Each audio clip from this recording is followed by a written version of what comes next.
I don't remember the moment my marriage started dying. There wasn't a dramatic explosion. No slammed doors. No screaming in the middle of the night. It was quieter than that. It felt like a slow leak. Something inside us was draining, and neither of us ever stopped long enough to check the puddle forming beneath our feet. My name is Karen. I've been married to Mark for 11 years.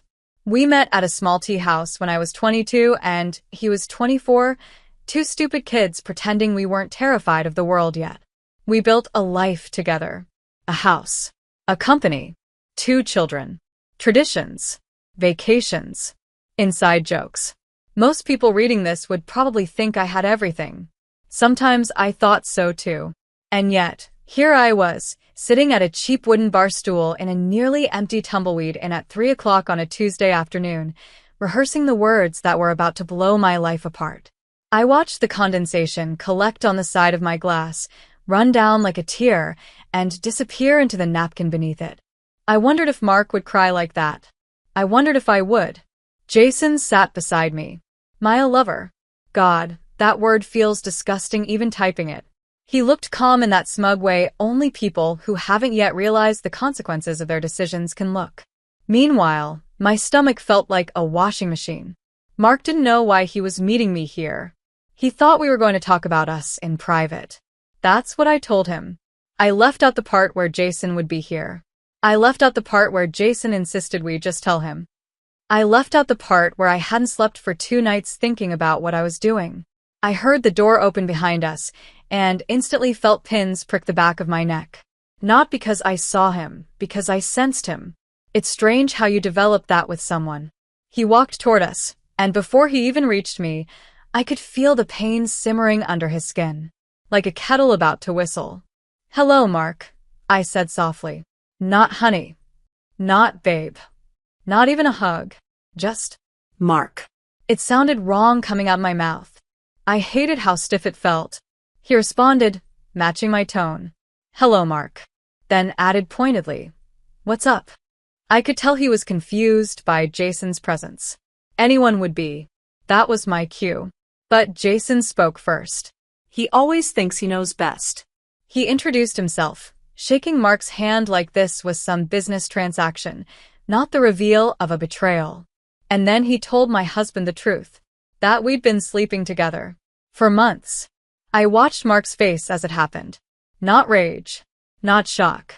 Something worse. Silence. The kind of silence that swallows everything around it. He didn't yell. He didn't accuse. He didn't demand answers. He just stared. I tried to explain myself. I honestly don't know why. Maybe guilt. Maybe stupidity. Maybe desperation. "Mark, I didn't want to hurt you. I'm not leaving you.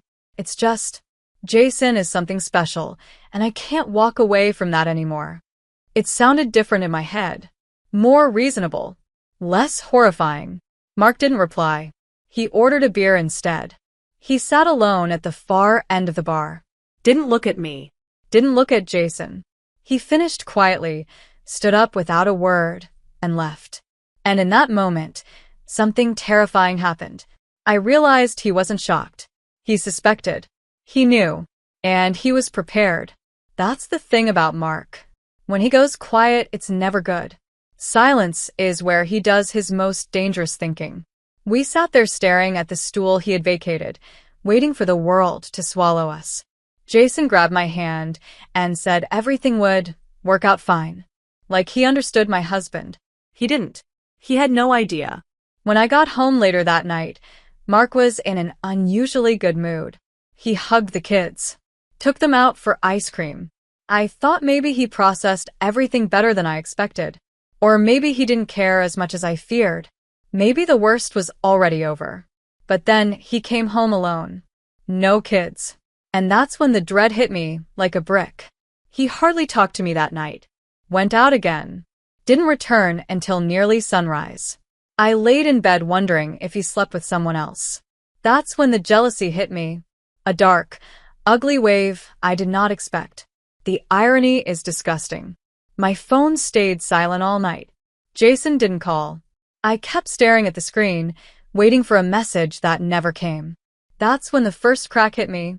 Maybe I wasn't as important to him as he was to me.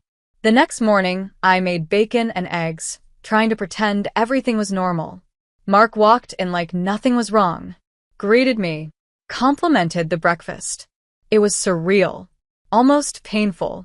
He smiled at me like a stranger passing on the street. "I'll be here all day," I told him, thinking it was reassuring. He nodded politely, as if I was a server offering extra refills. Later, he left to drop the car off for break work. I called Jason. I shouldn't have. I knew that. But I needed reassurance. Support. Redemption? I don't know. When I told Jason that Mark seemed calm, he told me not to worry. He said calmness was a good sign. I realize now how stupid that was. Because calmness is never a good sign. Not with Mark. Calm means planning. Calm means calculating. Calm means consequences. That night, for the first time since our children were born, Mark did not ask where they were. He didn't check on them. He didn't wonder if they ate dinner. He didn't ask if they brushed their teeth. He didn't ask if they were okay. He didn't look at the empty bedrooms with sadness. He looked at them with acceptance. And that terrified me more than anything. I should have known then. I didn't. That Thursday morning, Mark barely looked at me during breakfast. We sat across from each other like two strangers accidentally assigned the same restaurant table. He didn't accuse me. He didn't bring up what happened at the bar. He didn't ask about Jason. He just observed. Watching. Listening. Measuring. It felt like being examined by a surgeon right before anesthesia. At one point, he wiped his mouth with a napkin, looked me in the eye, and said, "I have errands today. Be home later." No affection. No warmth. No annoyance. Just business. I told myself to relax. Maybe this was good. Maybe he just wanted clarity. Maybe honesty actually was the best policy. Jason seemed to think so. That afternoon, after the house got quiet, I sat alone at the kitchen table staring at the dirty mug Mark left behind. I lifted it and pressed my thumb to the lip imprint he left on the rim. My hands were shaking. The weight of what I had risked suddenly felt unbearable.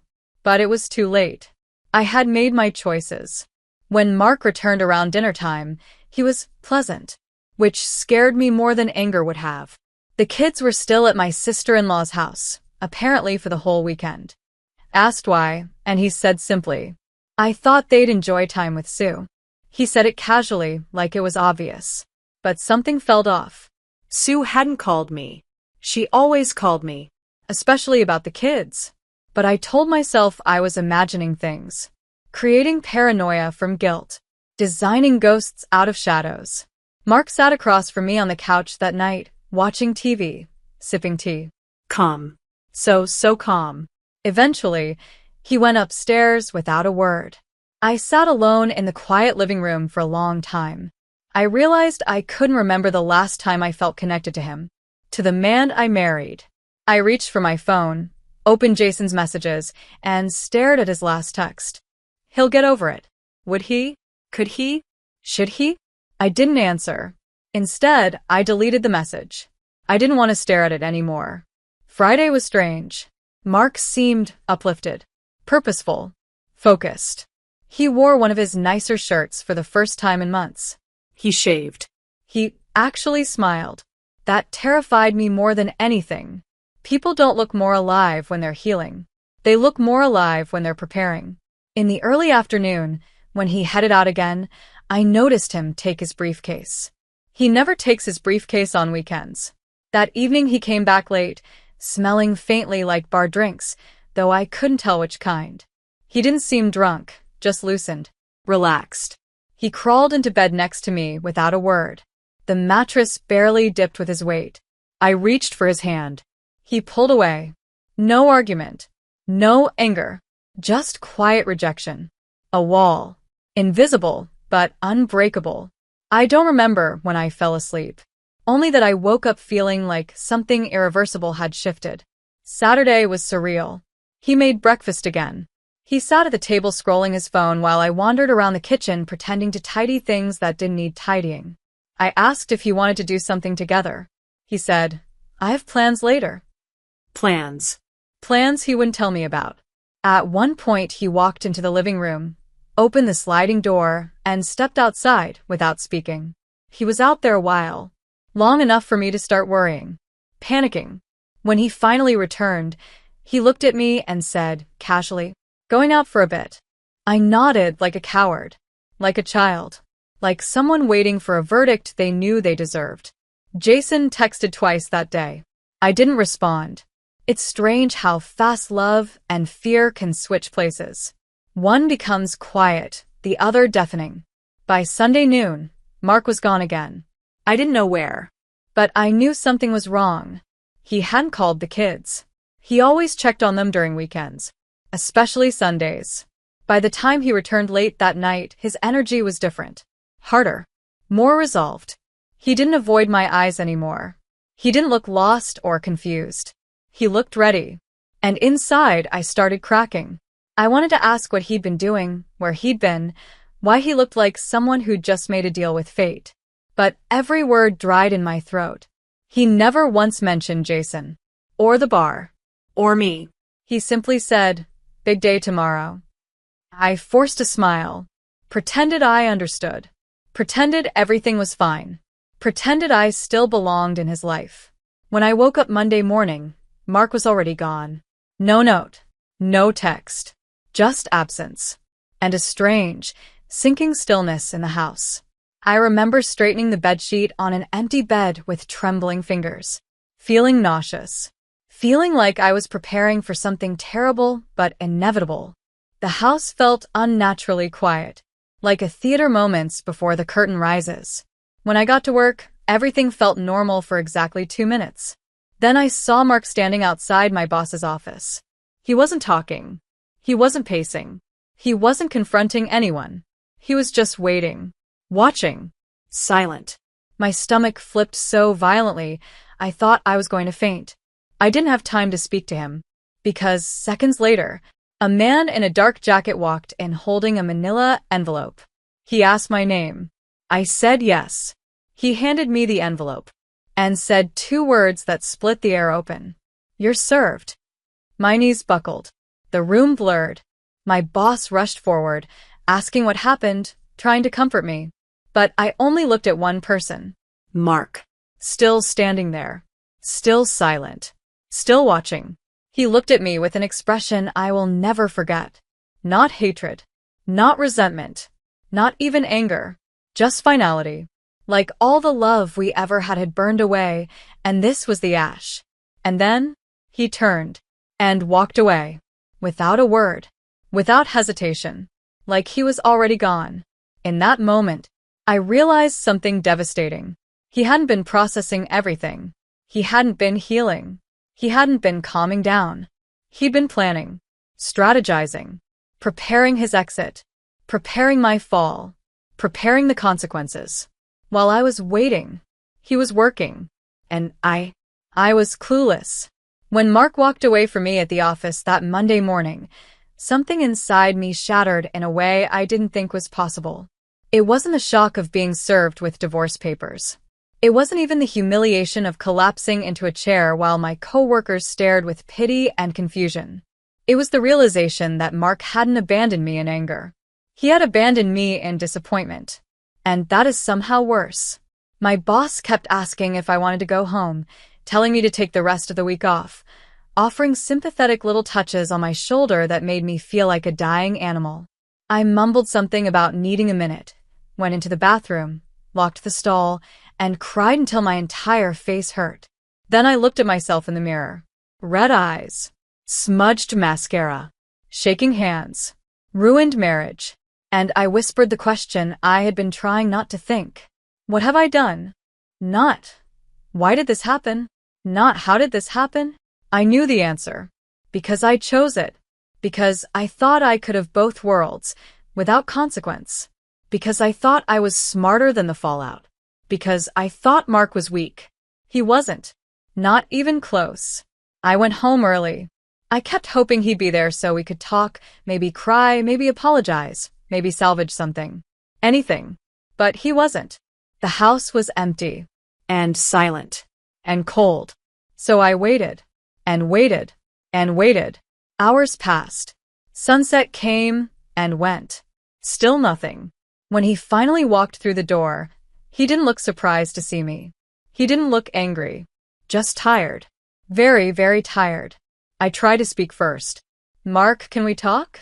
He shrugged out of his jacket. Calmly hung it up. Didn't look at me. "There's nothing left to talk about." His voice didn't crack. Mine did. "Can't we at least try therapy? Or take a break? Or figure out something that doesn't destroy everything?" He finally looked at me, and for the first time in our marriage, his eyes weren't warm. They were ice. "You destroyed everything. I'm just cleaning up what's left." I felt physically winded, like the wind had been knocked out of my lungs. But he wasn't done. "Also," he added, almost casually, "you won't be coming back here." I blinked. What? "There's a restraining order for the house. You'll get your temporary apartment information from my lawyer." I sat down. My legs couldn't even hold me anymore. "You're kicking me out of my home?" He looked directly into my eyes. "No, Karen. You forfeited your home." The way he said my name, Cold. final. Done. That night was the worst night of my life. Not because Mark yelled. Not because we argued. But because we didn't. He was polite. He was civil. He was controlled.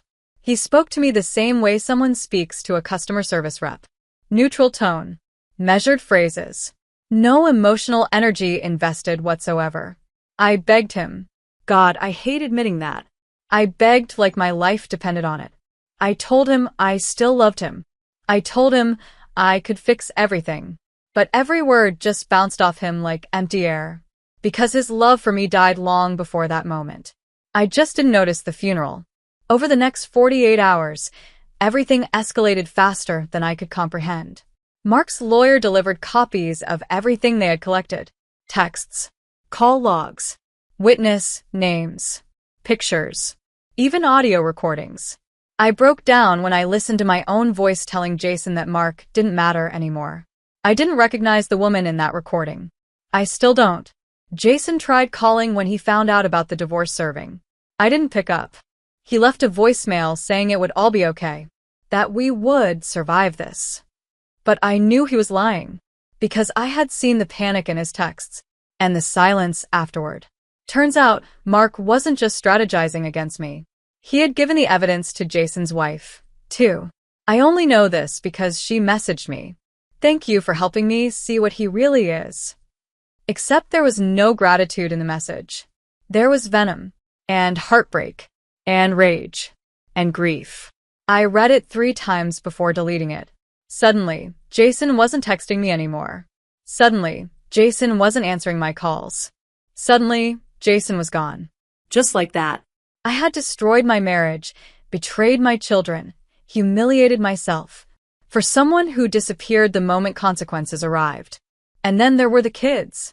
I didn't realize how much distance I had built between us in those months. They were mad at me. Confused. Hurt. They asked why Daddy cried when he dropped them off. They asked why I wasn't home. They asked why the house felt different. Mark didn't badmouth me. He didn't have to. Silence was enough. Silence told them everything. When I hugged them goodbye that night at Sue's, my daughter wouldn't let go. My son didn't want to look at me. Both responses shattered me equally. Later, Mark met me at a coffee shop. He sat across from me like a lawyer interviewing a client. No nostalgia. No softness. No recognition of the life we shared. He explained everything. The terms. The custody plan. The visitation schedule. The financial arrangements. He told me he was giving me some money to get started. But not a life. Not a home. Not a marriage. Not a husband. Only a landing pad. Temporary. Transitionary. Disposable. Like me. When I tried to tell him I was sorry, really sorry, he just nodded faintly and said, "Okay." Not forgiveness. Just acknowledgement. Cold acknowledgement. He slid a manila folder toward me. "Before you sign anything, you should know something." Inside were pictures. Of Jason. With someone else. Another woman. Saturday night. The same night I had convinced myself he was thinking about me. Laughing. Holding another woman. Kissing her. loving her, while I deluded myself that I mattered. I stared at those photos for what felt like an hour. My cheeks burned, my chest tightened, my throat locked. I felt humiliated all over again, but for entirely new reasons. Mark stood. Goodbye, Karen. He didn't wait for my answer. He didn't watch me cry. He didn't clean up the emotional mess he left behind. He didn't know me that. He walked out of the cafe and out of my life. And I knew, really knew, that he would never come back. Now I'm here, in a tiny apartment I never imagined myself living in, surrounded by silence that feels louder than screaming, writing this because I don't know what else to do. I wish I could say I was the victim of something, but I wasn't. I made this choice. I caused this. And now I live with the aftermath. I lost my husband. I lost my marriage. I lost my family. I lost my self-respect. And for what? For attention? Validation? Excitement? I don't even know anymore. The part that haunts me the most is knowing that Mark didn't destroy my life. He just stopped protecting me from the destruction I allowed in. He simply stepped aside and let the consequences hit. I keep hearing him say those words. You deserve better. I didn't understand them then. I do now. Because he deserved better, too. And I failed him.